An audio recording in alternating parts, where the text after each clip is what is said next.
You can do it. Mastering the art of goal setting and establishing self-discipline.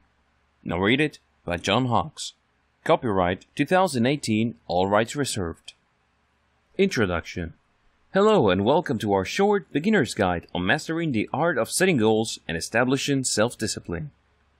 Discipline, I'm afraid to report, is crucial for any success in life. Success in whatever field or area of life requires 5 things. You need to wait for it, you have to persevere through the many different challenges and setbacks you are bound to encounter. You also have to put in constant effort. Success usually doesn't happen the first time you try. In fact, in many situations, it requires several tries. You have to constantly put in the effort. Finally, success requires putting up with the adverse conditions. You have to keep at it regardless of what you are feeling, regardless of how many people discourage you, and regardless of whether you feel that it's time or not. You have to do it. Success requires all of these, and these all involve discipline. So what's the problem? I'm sure it's quite obvious. Modern life and values aren't exactly very friendly towards discipline. In fact, our modern world and the principles behind it seems to actively work against self-discipline. First of all, we want everything to be quick and easy. I'm not just talking about products and services, I'm talking about relationships. I'm talking about education. It's as if we've developed a sense of entitlement that life has to be fair, quick, and easy. Given this reality and these principles, it is no surprise that our attention span collectively has shrunk dramatically. And it's continuing to shrink. You only need to ask the nearest millennial to know what I'm talking about. People's time horizon, as far as the good things in life are concerned, is very short. People don't have the time nor the patience. They definitely don't have the discipline to wait around, deal with all sort of adverse conditions, and put in constant work. They definitely don't have the patience to stick with trying situations until the thing that they're working on pans out. Unfortunately, if you want to achieve success, you need to set up goals properly and pursue those goals. You can hope and wish all you want, but big victories in your life are not going to materialize out of sheer luck. You have to plan them out, and you have to work your plan. In other words, you have to set goals and implement them. Again, there goes that word. Discipline is required. Self-discipline is essential, but effective goal setting also requires clarity of purpose, proper structuring of your goals, and finally, proper measurement of your success. If you are able to do all of these and you have the proper level of self-discipline, success becomes a habit. Have you ever hung out with people who make a tremendous amount of money seemingly effortlessly? Have you hung out with people who declare their big plans and the next time you check with them or check with people who know them, those plans panned out? Well, those people are not magical, I'm sorry to report. Those people are not some sort of mystical alien creature race. No, they simply picked up on the right habits. Simply put, people who succeed easily just make it look easy. Believe it or not, it took a lot of falls, stumbles, overcoming doubts, challenges, as well as potential humiliation to get to where they are now. The good news? Success is a habit that can be learned. Now, I know you might be thinking that successful people look, behave, and sound so different from you. You might even be thinking that they are a completely different race of people. Well, don't let the appearances fool you. On the surface, it may seem like they're completely different from you, but understand that they are just working out certain habits. You don't have to be born with those habits. You don't have to be lucky. You just need to commit to learning it. This book will teach you the following. First, you will learn to figure out which goals to set. Believe it or not, the goals you select do have an impact on the success you achieve. Many people fail to achieve the kind of results they are looking for simply because they set their eyes and their minds on the wrong set of goals.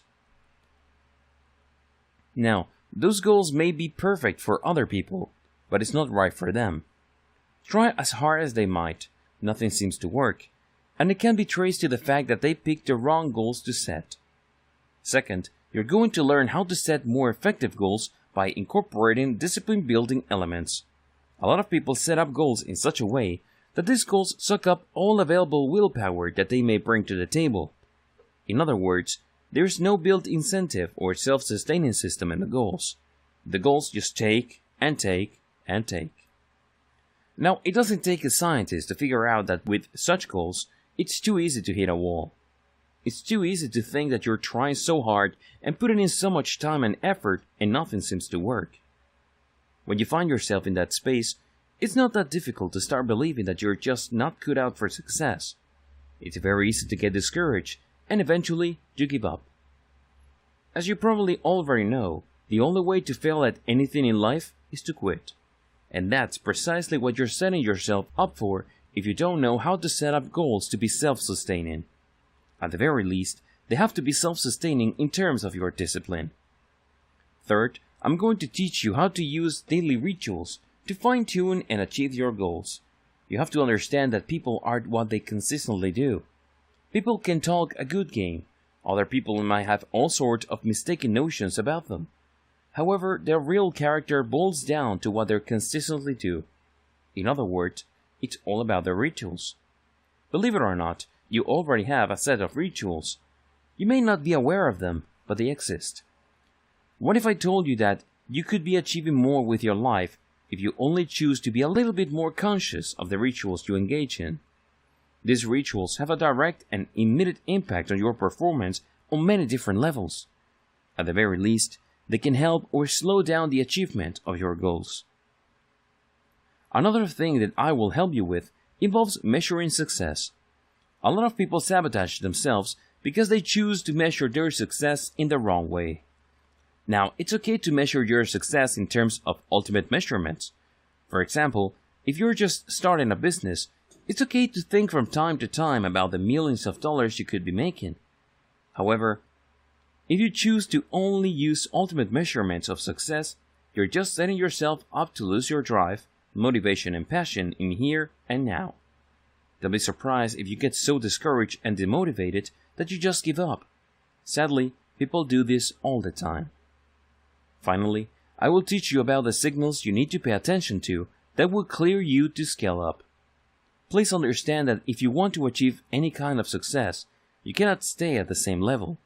You might be doing things really well at that level. People might talk highly of you, but if you stay at that level and you allow your comfort zone to define what is possible for you, you're going to get stuck. You might have started the process with all these hopes and dreams and grand visions, but let me tell you, they will all remain stuck in your head. Your waking reality is not going to measure up because you refuse to scale up. I'll teach you how to do that. More precisely, I'll teach you to detect the signals that will enable you to scale up. Are you ready to begin? Let's dive in. Chapter 1. Figuring out which goals to set. First things first, be clear as to what your big objectives in life are. What are your ultimate objectives in life? Do you want to travel the world? Do you want to build a legacy in form of a company or an organization or school? Do you want to help a lot of people in the form of a charity? What are your big objectives in life? Now, keep in mind that since this is personal in nature, there is really not such thing as a right or wrong answer. One person's big objective is not better or worse than somebody else's. After all, we come from different backgrounds and different families. We have different values and we definitely have different experiences. And all these differences add up to the way we look at the world and the way we choose our objectives. Focus on what objective make the most sense in your life and focus on the big ones. What do you need to do to achieve these objectives? Now that you are clear as to what your big objectives in life are, and you shouldn't hold yourself back when thinking this up, the next thing to think about is what you need to do. What kind of actions do you need to take to make these objectives a reality? You probably already know that you just can't simply hope and wish your objectives to materialize. The law of attraction does work, but it only works when there is action involved. You can't simply just mentally imagine certain things happening and refuse to lift a finger.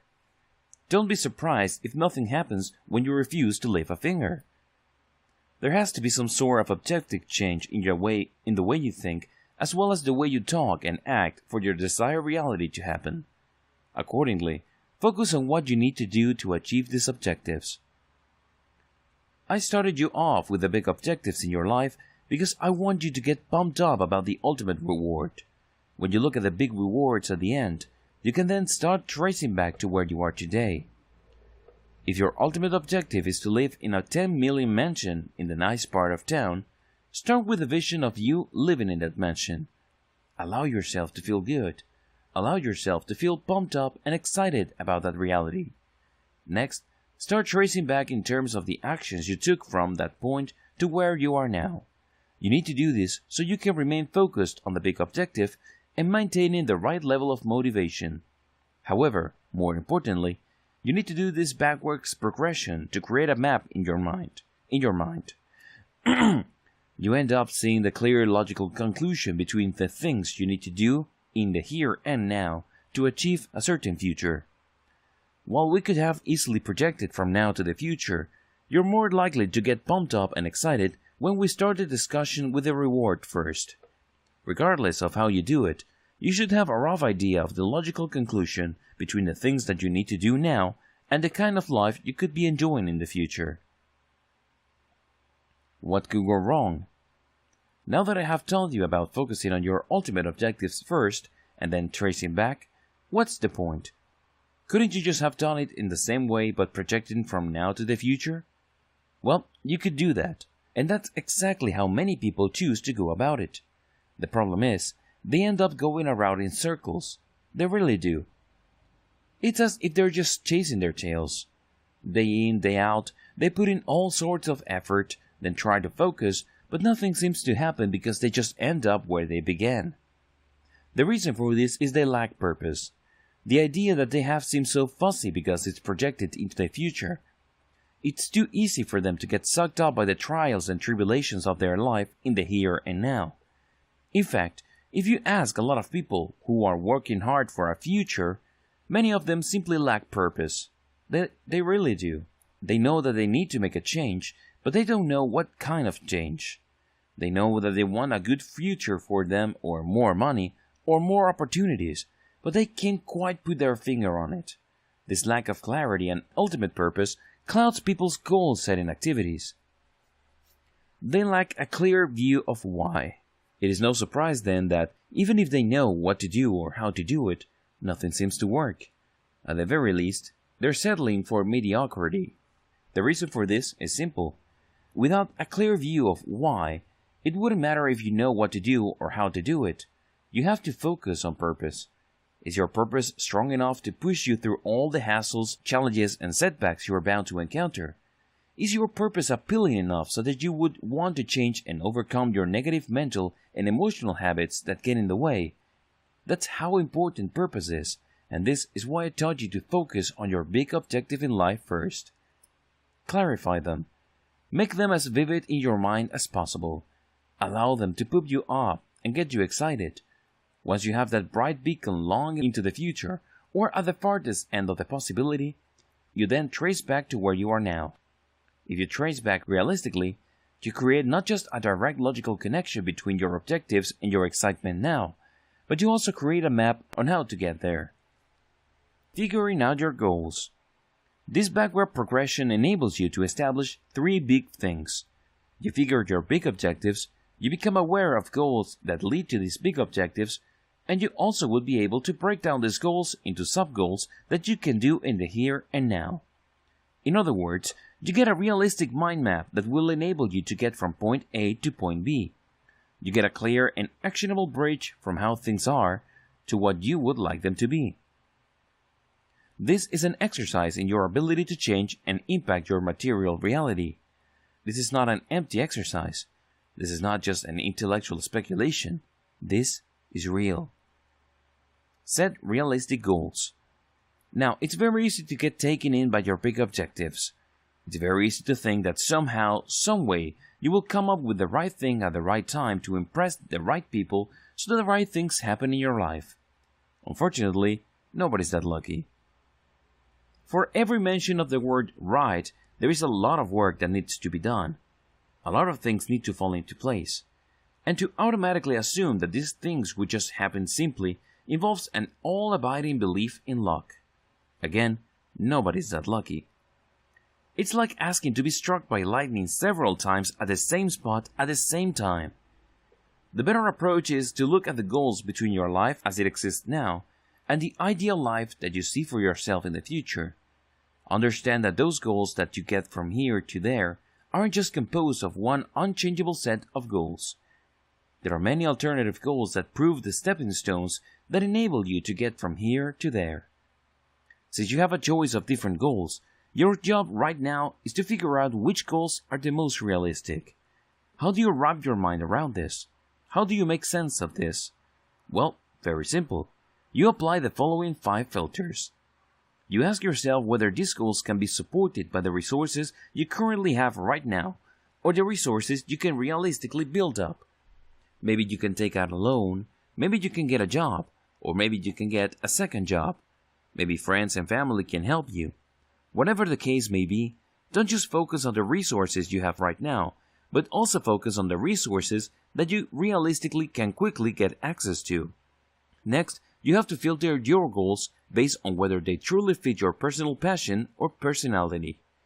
Now, don't be disappointed if you're not currently passionate about something or something doesn't fit your personality now. You might fall in love with it later. You might get used to it. Your mindset might change. If that is a realistic possibility, then your goal can still be realistic. The third filter that you need to apply is whether the goal can be broken down into smaller sub-goals. This is crucial. If a goal cannot be broken down into smaller parts that can be achieved in the here and now, or within a reasonable period of time, with existing or attainable resources, then you have a problem on your hands. Chances are, you're just hoping and wishing. You're probably just daydreaming. Do yourself a big favor and make sure that the goals can actually be broken down into sub-goals that you can take action on or implement right here, right now, or with minimal changes. Next, you have to make sure that the goals that you are pursuing can be placed on a timeline. You know you have a problem on your hands if the goal obviously will take forever or has no fixed start date. Make sure that you can put it on a timeline. Your timeline is not just a set of annoying deadlines, but instead is actually a measurement of how realistic your goal is. Oftentimes, the big difference between a realistic and an unrealistic goal is that realistic goals can be scheduled. If you show up at the right place at the right time to do the right things, you achieve your goals. Do that enough times and you get closer and closer to your big objective. If that's not possible with your goal, you might be looking at something that's unrealistic. Finally, you need to make sure that when picking among alternative goals that take you from where you are now to where you would like to be, this must be measurable in terms of attainment as well as the quality of success. If you feel that the achievement of these goals is very easy, and pretty much any effort gets you there, then you might not actually be working with realistic goals. You might be disappointed with the result because it may well turn out that it doesn't really get you to where you need it to go. Chapter 2. Set more effective goals by incorporating discipline-building elements. What if I told you that you can set up your goals in such a way that they can be self-sustaining? In other words, they train you to become more disciplined. And the more you achieve these goals, the more disciplined you become, and you are able to take on more and more goals. Sounds awesome, right? Well, this is not theory. It can happen, and people do make it happen. Here's how you do it. Prioritize your sub-goals. The first thing that you need to do is to prioritize the sub-goals or sub-elements of your big goals. You sort them based on their likelihood to lead to big objectives.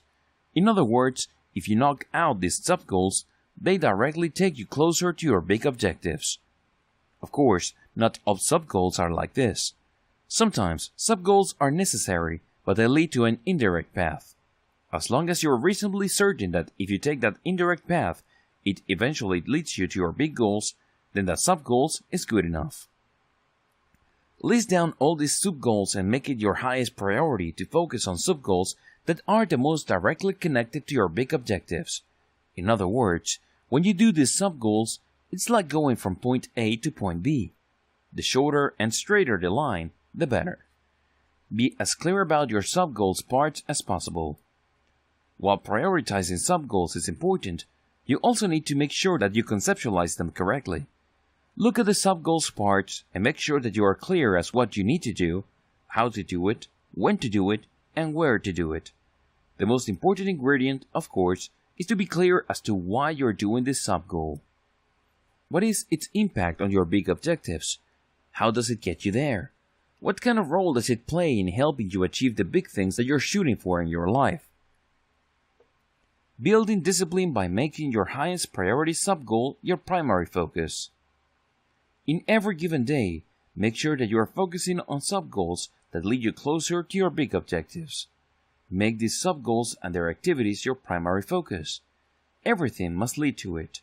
Keep this top of your mind. Also, make it a point to do the hardest part of these sub-goals first. Make no mistake about it, regardless of the sub-goal or set of activities, there's always something that you're going to struggle with. There's always going to be a part of a project that you have a tough time starting. Maybe it's technically easy, but you're just emotionally intimidated by it. On the other hand, it may be emotionally easy and very straightforward as far as your understanding of its necessity is concerned, but it's technically challenging for you. Regardless, zero in on this hardest part and choose to do them first. I know it won't be easy. At first, it's probably going to feel like you're pulling teeth. It's definitely not going to happen overnight. However, the more you keep at it, the greater your self-discipline becomes because you're tackling the hardest thing first. You're not running away from it. You're not procrastinating. You're not trying to work around it, but you're tackling it head-on. Sure, the first attack is probably going to be very brutal, but the more you keep attacking, the more confident you become. At the very least, you're not intimidated. Keep this up, and this can lead you to taking consistent action that ensures your sub-goals are achieved. The more sub-goals you knock out, of course, the closer you get to your big objectives. This is not exactly rocket science or brain surgery. Chapter 3. Use daily rituals to fine-tune and achieve your goals. Let's get one thing clear here. As clear as you may get on the sub-goals that you need to do each and every day, and as pumped up as you may be now, please understand that success is a long-haul journey. It really is. It's a marathon. It's not one of those things that you just choose to do now and somehow, some way, things would just fall into place. It doesn't work that way. Things sometimes pan out this way, but it doesn't happen all the time. You definitely can't bank on it. This is where your daily rituals come in. Everybody has rituals. The problem is, for the most part, our rituals are either neutral or don't really help us either way, or they work against us. By being a little bit more mindful and purposeful regarding the daily rituals you carry out, you can well position yourself for greater and greater levels of success. You also position yourself for increasing levels of self-discipline. These two concepts coincide in the form of the rituals you choose. Daily rituals come in 4 different types: physical, mental rituals before task, and rituals you engage in before you sleep. You have to be conscious about all of these so you can make them work for you instead of having them work against you. Physical rituals. Physical rituals involves things that you physically do every day on a consistent basis. These are very important because they center you. Your mind and body can be aligned or can be misaligned, depending on your physical rituals. If your ritual is to watch TV for 3 hours straight, then that's going to have an impact on your life, whether you like it or not.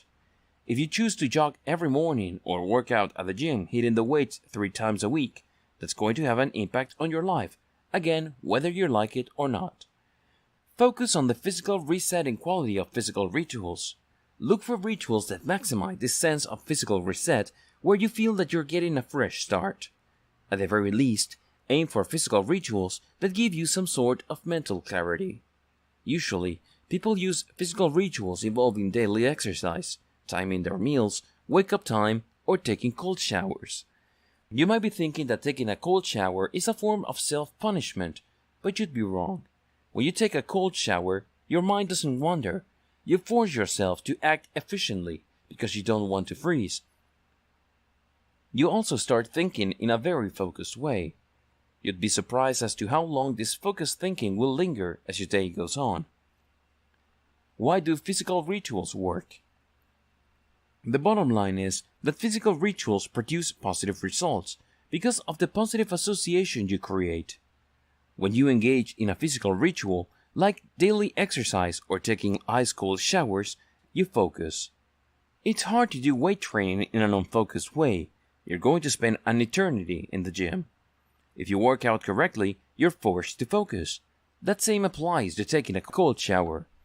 This is personal productivity dynamite because you only need to engage in the physical ritual and your body will automatically supply the focus. Why? It already developed a tight association between the level of mental, emotional, and spiritual awareness of the moment you're in that you achieve with certain physical stimuli like an ice-cold shower. You only need to subject yourself to that physical stimuli for your mind to kick in. Mental rituals to start your day right. You need to adopt mental rituals that start your day on an optimal level. You really do. While physical rituals do a great job of resetting your willpower, focus, and mental energy, you can't just rely on those rituals. You should also be more proactive as far as your mental activities are concerned. This is why I would suggest that you practice feeling grateful the first thing in the morning. The first few minutes of your waking consciousness every morning should involve you thinking about how lucky you are, thinking about how you've been blessed to sleep through the night. Think about how fortunate you are to have food in your belly, a roof over your head, and nobody sneaking up behind you to plunge a knife into your neck.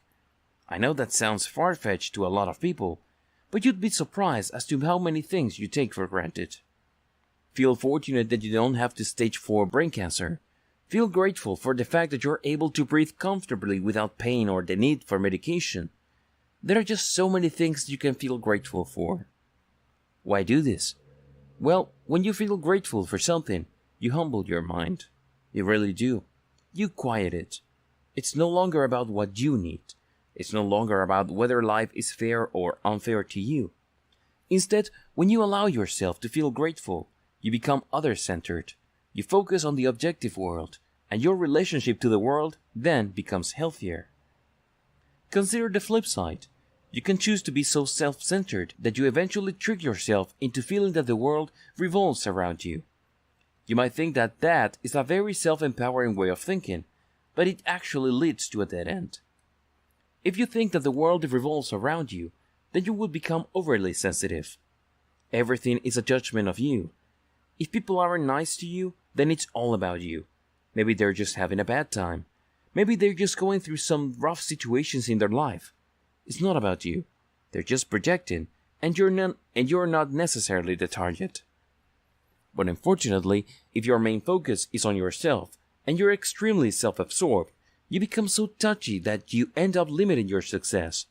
You become easily discouraged because life is unfair.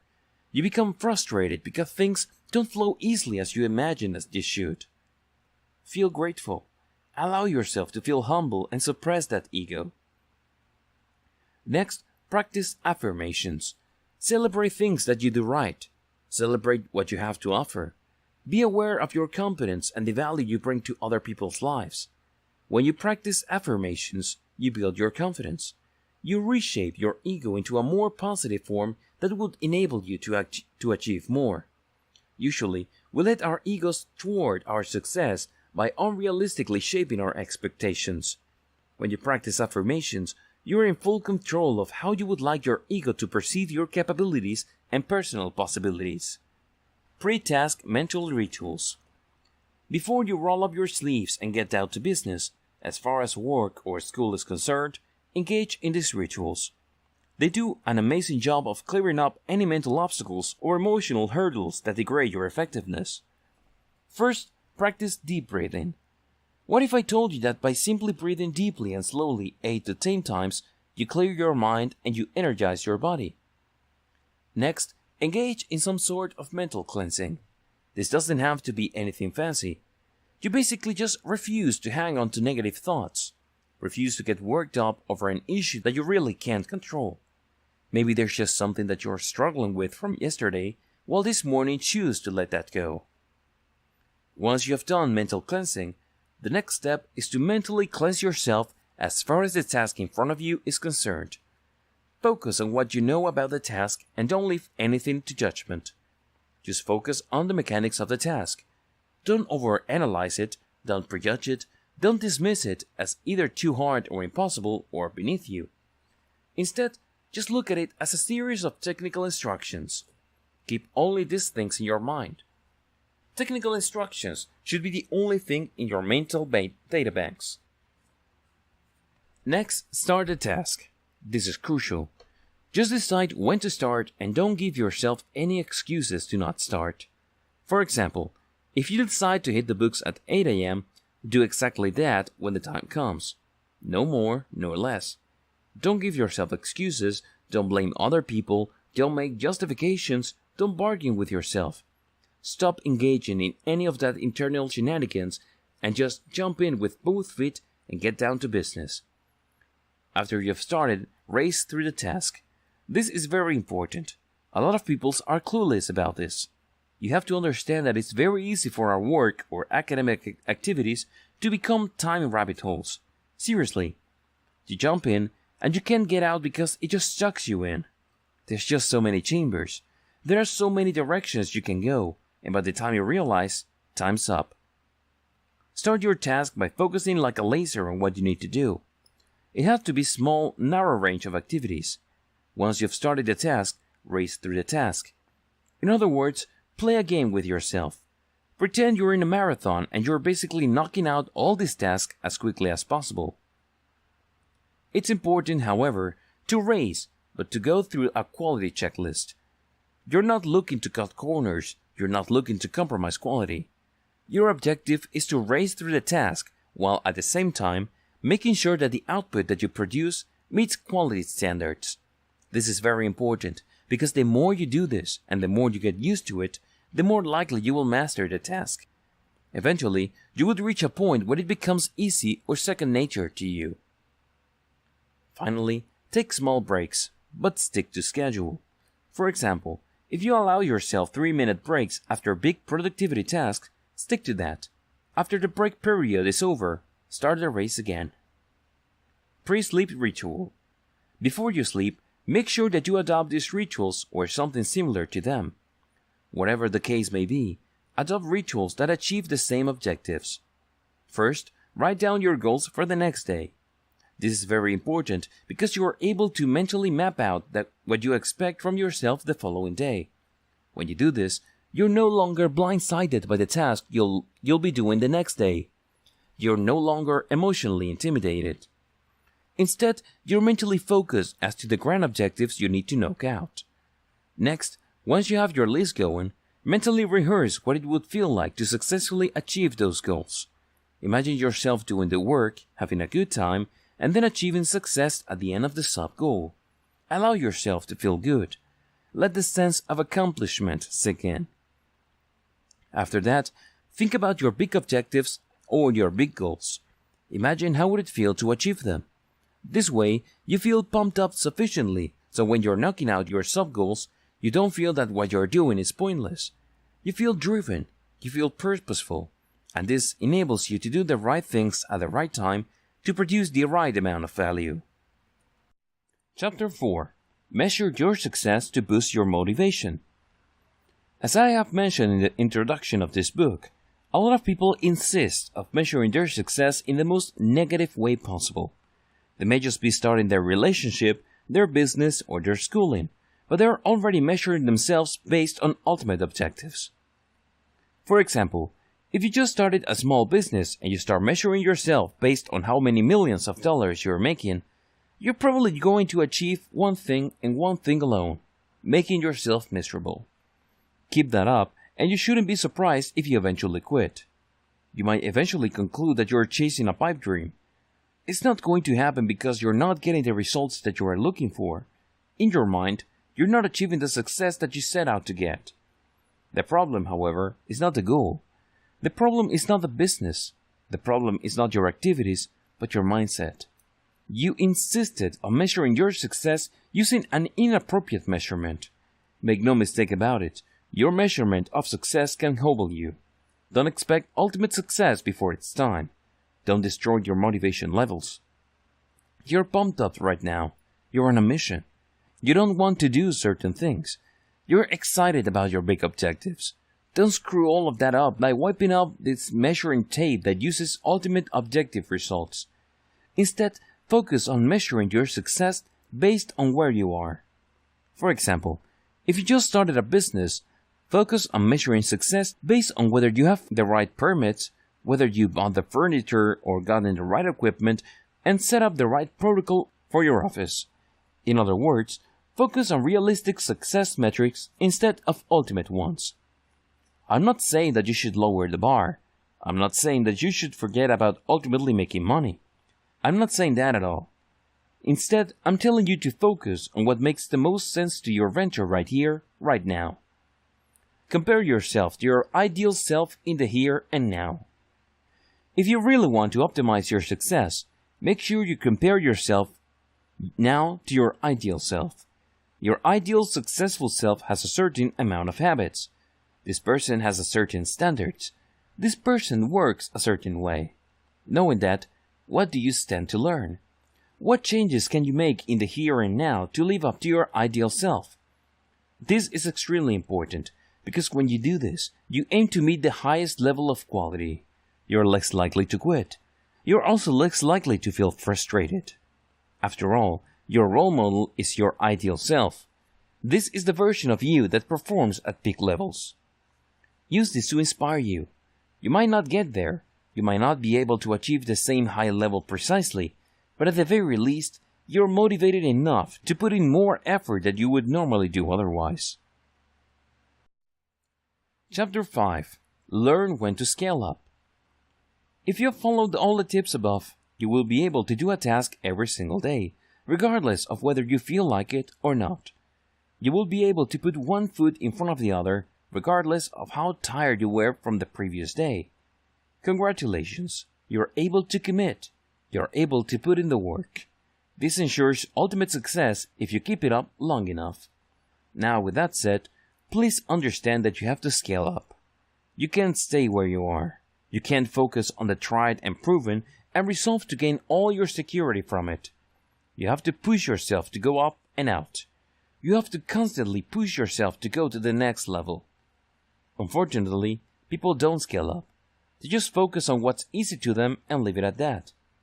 This leads to failure again and again. Why? Eventually, their skills decline. They don't put in the time or effort to know what they need to learn so they can do a better job, or so they can provide better value to other people. They just focus on what they need right here, right now. As good as you are, eventually, this mindset is not going to enable you to achieve your big objectives. You're clinging too tightly to your comfort zone. Understand that you have to scale up. You have to produce more, you have to give more value, and you have to otherwise have a more positive impact. You can't just focus on doing a good job and settling for good enough. You have to focus on becoming the very best you can be. So how exactly do you scale up? How do you get closer and closer to the very best version of you? Well, it's actually quite easy. The optimal will to scale up. To scale up in a systematic and methodical way, you just need to first implement your idea. Just take action. You have a plan. You have a clear understanding of what you need to do. Just do it. Implement. Execute. This might seem straightforward, but you'd be surprised as to how many people screw this up. They think about all sorts of amazing possibilities. They allow themselves to feel good about how smart they are because they can think about all these things, but they refuse to take action. They find excuse after excuse, or worse yet, they blame other people, and the end result is the same. They don't take any action. Their hopes and dreams remain far and distant. Execute, implement, do it today. Next, once you've taken action, you know whether you are getting the maximum amount of results and the highest quality that you could hope for. You'd be blind to be clueless regarding this. If you take a look at the results that you're getting with unvarnished eyes, you would know and admit there is room for improvement. This is where you fine-tune. You try to tighten things up. You try to polish your performance so that it's as good as it could be. However, there will be certain areas that need more effort from you. This brings us to the next step: innovation. Understand that with everything else being equal, you're probably on the same level as everybody else you're competing with at a job or in your business.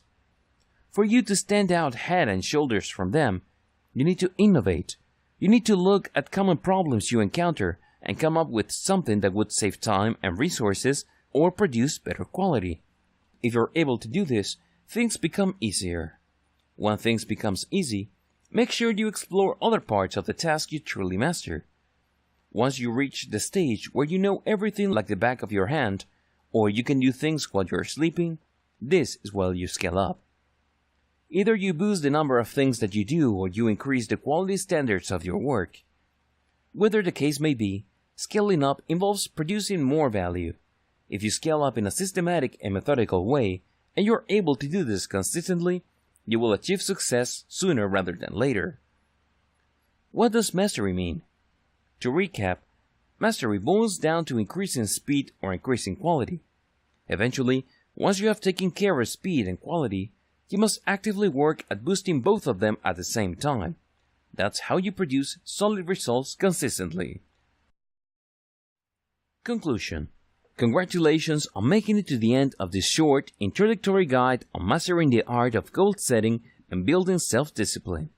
You may be surprised to know that the majority of people who start something never complete it.